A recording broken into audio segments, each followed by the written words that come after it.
nous le présentons, ça c'est l'élève M. Ahmed, troisième année collégiale. Donc il nous a fait aujourd'hui une expérience qui montre la notion de la matière organique. M. Ahmed. Aujourd'hui on va faire une expérience. On a ici du feu. Oui. On a ici un entonnoir. Oui. On a un tuyau. Oui. On a l'eau de chaud. Oui. On a un autre tuyau qui est avec une bombe. Bon, bah, oui. Donc, on va faire cette expérience de leçon la matière organique. Oui. Donc, on va commencer. Très bien. Donc, viens, monsieur, essaye de voir ça. Donc, il y a donc le papier carton a été brûlé. Vous voyez donc là, ça c'est la fumée noire qui présente le carbone en suspension dans l'air. Et donc, le gaz. Donc, le gaz, on ne connaît pas la nature du gaz qui va tout simplement se dégager. Donc, ensuite, qu'est-ce qu'il va faire? Donc, il va tout simplement suivre la douche. Le gaz, on ne connaît pas donc, la nature du gaz. Donc, il va suivre son chemin à travers la tube à dégager. Regardez, l'eau commence à troubler. Oui. Donc, dans un premier temps, oui, l'eau était limpide. Donc, ça fait, oui, ensuite, Ahmed, continuer. L'eau était limpide. Maintenant, regardez, à cause de ce gaz, ou bien grâce à ce gaz, l'eau de chaud commence à troubler. Oui. Maintenant, on va voir le rôle de la pompe. Oui. Oui.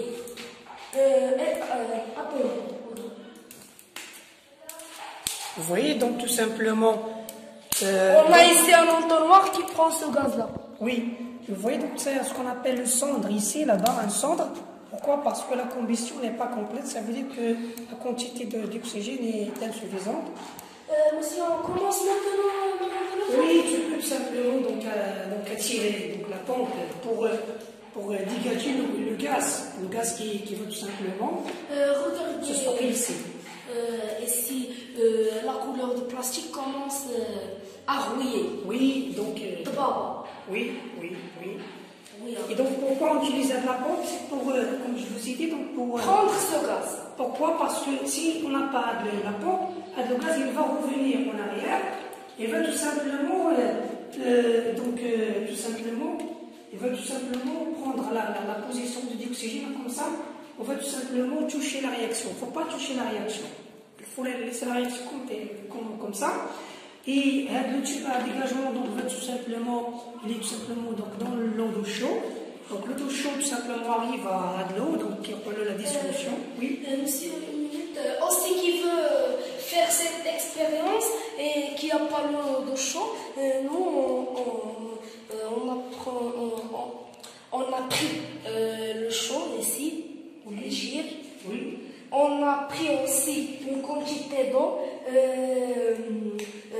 On a pris 250 millilitres. C'est un quart. 1 sur 4. 1 sur 4 litres. Et on a pris 50 grammes de le chaud. Oui. Le chaud. On a pris 50 grammes de chaud. Ok, c'est très bien. Et qui veut le filtrer, oui, mais nous on a fait une autre chose, on a laissé une nuit, l'eau de chaud commence, Une phase. oui, Séparation. on commence à prendre une phase, oui. Regardez, Oui. il ne tombe rien, pas. Donc, quelles sont tout simplement maintenant les conséquences de l'expérience? شنو هما دابا النتائج التجربه؟ شكون لاحظوا على لونطونوار؟ شكون لاحظوا فيه من الداخل؟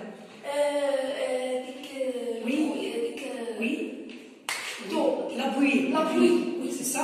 La pluie, ça montre quoi? Ça signifie quoi? C'est de l'abus derrière l'amada. Donc, l'abus derrière l'amada, derrière la présence de l'eau, de l'eau d'ozone. Ensuite, le tremblement de l'eau de chute, ça signifie quoi le gaz? Quel est le gaz? Quelle est la nature de gaz qui se trouve? Il n'y a pas ce gaz, monsieur. Oui. Il y a le monoxyde de carbone. Aussi, il y a le dioxyde de carbone. C'est ça. Il y a la fumée noire. La fumée noire, oui.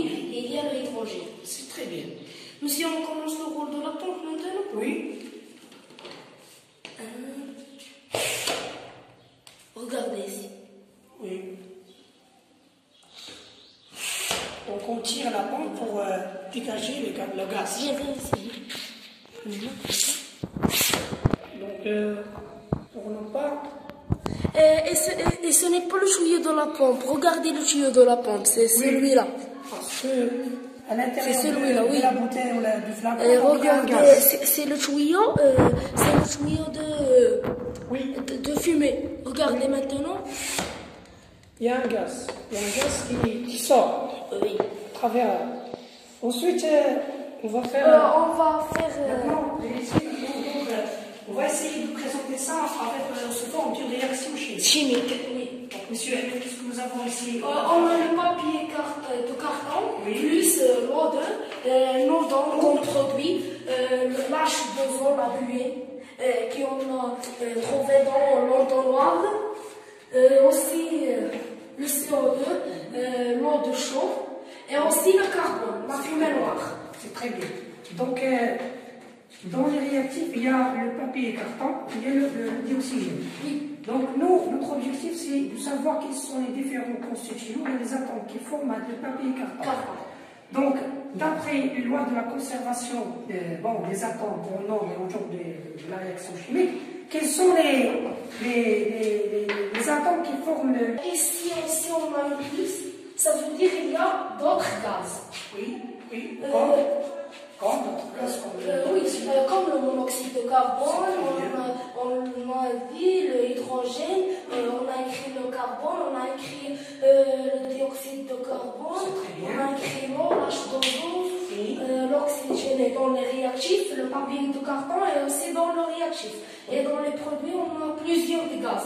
C'est très bien. Qu'on l'a cité maintenant. Et donc, comme nous avons dit, en s'appuyant sur les lois de conservation, donc, il se trouve que le papier carton formait hydrogène, oxygène et carbone. Et si on répète l'expérience avec le plastique, on va trouver le même résultat. Ça veut dire que les matériaux, les matières qui sont formées par le carbone et l'hydrogène sont appelés les matériaux, la matière organique. Oui. Et quels sont les dangers de la combustion de la matière organique dans l'environnement? C'est notre expérience. Oui, dans le schéma. La pompe, le flacon, la bouteille. Oui, la bouteille ou bien le flacon. Et si on a le tuyau de la pompe, et si on a le tuyau dans le noir, et si on a le tube de dégagement, et si on a de papier carton, il y a un support. Et s'il y a de boue. La butte, qui va. On l'a trouvé maintenant sur notre entonnoir. Il y a la butte ici, oui, c'est très bien. Il y a la butte ici qui montre l'eau sur l'état, donc à l'état vapeur, la vapeur d'eau. C'est très bien. Ensuite, il y a quelque chose.